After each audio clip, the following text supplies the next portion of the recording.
তাকিয়ে আছে রাস্তার মোড়ে যাবার আগেই সিগন্যাল পরে গাড়ি থামে। তের ফোনে কথা বলা শেষ, কিঞ্জে এখনো বাহিরের দিকে তাকিয়ে আছে। হঠাৎ তার মাথায় একটা প্রশ্ন আসে, ঘাড় কাত করে তার মায়ের দিকে তাকায়।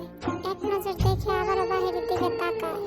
দিকে তাকিয়ে থেকে তার মার উদ্দেশ্যে বলে, মাম্মা। এ ফোন ঘাটতে ঘাটতেই বলে, তুমি কখনো বাইকে চড়েছো? তে মাথা নিচু রেখে বলে, হ্যাঁ চড়েছি। কিঞ্জে বাহিরের দিকে তাকিয়ে থেকে বলে, মাম্মা, বাবার কি বাইক ছিল? তে এবার তার মেয়ের দিকে তাকায়। কিঞ্জে এখনো বাহিরের দিকে তাকিয়ে আছে। তের মনে কৌতূহল জাগলো, কিঞ্জে এত মনোযোগ দিয়ে বাহিরে কি দেখছে। তে কিঞ্জের দৃষ্টি অনুসরণ করে বাহিরের দিকে তাকায়। সাথে সাথে তের লুকানো ব্যথাটা যেন মাথা চাড়া দিয়ে ওঠে। তার মেয়ে কি বলবে, তের ভাবনার মাঝে কিঞ্জে বলে ওঠে, মাম্মা। তের ধ্যান ভাঙে আর বলে, বলো, কি বলবে আমি শুনছি। তে জানে তার মেয়ে কি বলবে, কারণ বাইরে একটা লোক তার পরিবার নিয়ে বাইকে বসে আছে। কিঞ্জে সেদিকে তাকিয়ে আছে। আদরের সহিত তার মেয়েকে কাছে টানে, কপালে চুমু খায়, তারপর বলে, আমার মার কি হয়েছে? মন খারাপ? চকলেট খাবে? এনে দেব? কিঞ্জে মাথা নেড়ে না বলে, তাহলে কি চাই বলো, মাম্মা এনে দিবে। কিঞ্জে এবার তার মাকে জড়িয়ে ধরে গলায় মুখ গুজে কান্না করতে করতেই বলে, মাম্মা, আমি আমার বাবাইকে দেখিনি। আমার বাবাই দেখতে কেমন আমি জানি না। আমার বাবাইকে দেখতে মন চাই, একটু আদর করতে মন চাই। বাবাই কেন আসতে চায় না মাম্মা? তে তার মেয়ের মাথায় হাত বুলিয়ে বলে, কান্না বন্ধ করো, তোমার বাবাই আসবে না।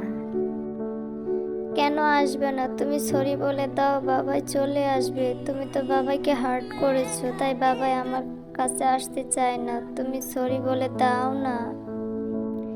তের এবার মাথা গরম হয়ে যায়। এই মেয়ে কোনো কিছু নিয়ে বায়না ধরলে থামতে চায় না। তে চোখ বন্ধ করে নিঃশ্বাস নেয়, তারপর বলে, বারবার এক কথা বলো না কিঞ্জে, আমি সরি বললেও তোমার বাবাই আসবে না। কিন্তু আমার যে বাবাইকে দেখতে মন চায়। তের এবার অনেক খারাপ লাগছে, সেও তো তার মার জন্য এইভাবে কান্না করেছে। তে এবার বলে, তুমি জানতে চাও তোমার বাবাই দেখতে কেমন? কিঞ্জে কান্না অবস্থায় বলে, এদিকে তাকাও। কিঞ্জে দেখে তার মার ফোনে একটা ঘুমন্ত রাজা ঘুমিয়ে আছে। ফেসটা অর্ধেক দেখা যায়। আরো একটু ছবিটার দিকে ভালোভাবে দেখে তারপর তার মায়ের দিকে তাকায়, মাথা উপর নিচ করে বোঝায়। কিঞ্জের সাথে সাথে ফোনটা নিয়ে এলোপাথারি চুমু খেতে থাকে আর বলতে থাকে, আমার বাবাই, আমার লক্ষ্মী বাবাই, তোমার কিঞ্জে তোমাকে কতটা মিস করেছে তুমি জানো? তুমি চলে আসো না, তোমার কিঞ্জে তোমাকে খুব আদর করবে। তে আর দেখতে পারলো না, তাই সে বাহিরের দিকে তাকিয়ে চোখের পানি ফেলছে। আচ্ছা, যদি জাংকুককে কিঞ্জে কখনো দেখে, তাহলে কি তাকে রেখে চলে যাবে জাংকুকের কাছে? না না, এ হতে পারে না। কিঞ্জে আমার মেয়ে, শুধু আমার মেয়ে, আমার কাছেই থাকবে। তে দেখে তার মেয়ে এখনো চুমু খাচ্ছে আর বিড়বিড় করে কত কি বলছে। তে কাপা কাপা ঠোঁটে চোখ ভর্তি পানি নিয়ে তার মেয়ের দিকে তাকিয়ে থেকে বলে, কিঞ্জে। জি মাম্মা। তে একটা ঢোক গিলে খুব নর্মাল ভাবেই বলে, তোমার বাবাই যদি কখনো আসে, তোমাকে নিতে চাই, তুমি কি যাবে আমাকে রেখে? আমি আমার বাবার কাছে যাব। কিঞ্জের কথা শেষ করতে দেয় না তে, সাথে সাথে ফোনটা কেড়ে নেয় আর বলে, কি? তুমি আমাকে ছেড়ে চলে যাবে? আমি তা কখনো হতে দেব না। তুমি আমার মেয়ে, আমার কাছেই থাকবে, কোথাও যেতে দেব না আমি। কিঞ্জে এবার তার মায়ের দিকে তাকিয়ে থেকেই বলে, মাম্মা ফোনটা দাও, বাবাকে আরো একটু আদর করব। না, আর না, অনেক হয়েছে। মাম্মা প্লিজ, আর একবার দাও। তের জন্য রাগটা আরো বেড়ে গেল। তাকে ছেড়ে চলে যাবে, তা সে কখনো হতে দেবে না। মাম্মা দাও না।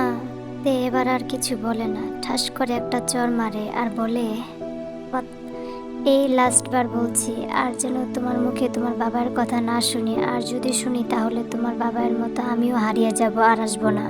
কিম যে গালে হাত রেখে তার মায়ের দিকে তাকিয়ে থেকেই বলে, বাবাই হারিয়ে গেছে। তে এবার একটু আহত হয়। সেও তো হারিয়ে যাবে, কই তার কথা তো বলেনি। তাই সে তার মেয়ের প্রতি কিছুটা অভিমান নিয়েই বলে, হারিয়ে গেছে, তোমার বাবা আর আসবে না, তাই বলছি তোমার বাবার কথা ভুলে যাও। আচ্ছা জাংকুক, তোমার মেয়ে তোমাকে যতটা না দেখে ভালোবেসেছে, তুমি কি তোমার মেয়েকে দেখার পর ততটুকু ভালোবাসবে তোমার মেয়েকে, বলো? আচ্ছা, তুমি কি সেই আগের মতোই আছো?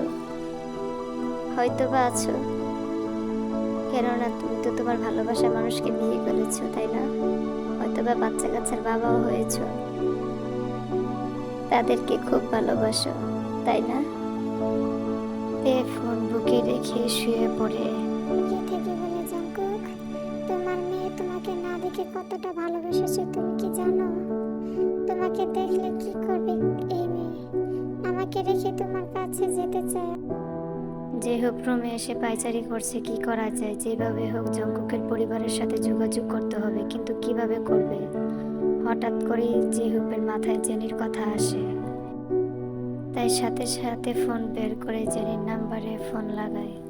জেনির সাথে কথা বলে জেহুপের জন্য আরো চিন্তা বেড়ে গেল, কারণ জঙ্কুকরা যেই বাড়িতে থাকতো এখন সেই বাড়িতে থাকে না, তারা তাদের নিজেদের বাড়িতে শিফট হয়েছে। তে যখন ছিল তখন তারা ভাড়া বাড়িতে ছিল। জেহুপ এখন কি করবে ভেবে পাচ্ছে না। তবে একটা লোকের নাম্বার দিয়েছে, লোকটা জঙ্কুককে চিনে না, তবে লোকটাকে অনেক টাকা দিতে হবে। জেহুপ রাজি টাকা দিতে, তারপরে জঙ্কুকের পরিবারের সাথে যোগাযোগ করতে চায়। জেহুপ লোকটাকে টাকা দেবে, যত টাকা চায় লোকটাকে সে দেবে, তারপর ওই জন্য সে জঙ্কুকের খোঁজ পায়। জেহুপ নাম্বারটা সেভ করে লোকটাকে কল করে। দুইবার ফোন করার মাথায় লোকটা ফোন রিসিভ করে। জেহুপ লোকটার সাথে কথা শেষ করে স্বস্তির নিঃশ্বাস ছাড়ে, কারণ লোকটা রাজি হয়েছে, তবে অনেক মোটা অঙ্কের টাকা দিতে হবে। জেহুপ রাজি টাকা দেবে, কারণ আর 11 দিন পর তার নাতনির বার্থডে, তাই সে খুব তাড়া দিয়েছে লোকটাকে, বলেছে যেভাবে হোক 1 সপ্তাহের মধ্যে জঙ্কুকের সন্ধান চাই। তে গভীর ঘুমে আচ্ছন্ন, তের গায়ে গলায় গরম নিঃশ্বাস পড়ছে। তে বুঝতে পারছে না তাকে কেউ আষ্টে পিষ্টে জড়িয়ে ধরে আছে, তার পেটে শক্তপোক্ত হাত বিচরণ করছে। তে চোখ মেলতে পারছে না, মনে হচ্ছে তার পুরো শরীর অবশ হয়ে আছে। তে কোনোভাবে শরীর নাড়াতে পারছে না। তে অনুভব করছে তার পিঠে, ঘাড়ে কেউ চুমু খাচ্ছে। তের নিঃশ্বাস ভারী হয়, তে ছটফট করছে, সরাতে চাইছে কিন্তু পারছে না। তে খেয়াল করে তার বুকের নিচে শক্তপোক্ত হাতের স্পর্শ, তে আর নিতে পারছে না। সাথে সাথে তের ডান হাত নিয়ে রাখে সেই হাতের উপর, চেপে রাখে তার হাত। চোখ মেলে তাকায় তে।